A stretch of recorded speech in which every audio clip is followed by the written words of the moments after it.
Дали да се вакцинираат децата, колку се добри вакцините и има ли опасност од несакани последици? Се почесто во денешно време се поставуваат овие прашања кај родителите на мали деца, кои треба да примаат некоја од редовните вакцини. Таква е сликата и кога е во прашање МРП вакцината, иако моментално во Штип има поголем процент вакцинирани деца отколку на национално ниво. Доктор Дијана Коцева-Миланова вели дека доколку кај родителите постои било каква дилема, да се побара разговор со лекар. Доколку имаат било каква дилема околу вакцината, да дојдат и да побараат разговор или консултација со лекар кој работи во служба за имунизација, бидејќи лекарите се сепак најмеродавни лица кои можат да обезбедат сигурни и научно потврдени информации.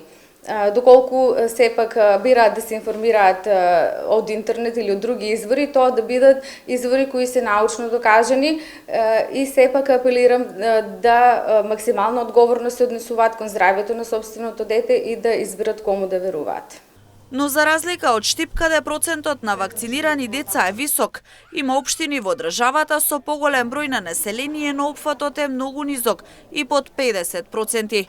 Според Коцева-Миланова, овде стои опасноста од појава на морбили. Кога зборуваме конкретно за МРП вакцината, постојат општини во Македонија каде опфатот е многу низок, под 50% или околу 50%. Тоа се општини со поголем број на население и тоа не доведува сите во реален ризик од појава на морбили, едно доста сериозно заболување кое може да се спречи со примање на вакцината. Вакцините треба да се примаат на возраст предвидена според вакциналниот календар без одложување. Првата доза на МРП вакцината се прима со наполната 1 година, а втората доза на 6 годишна возраст.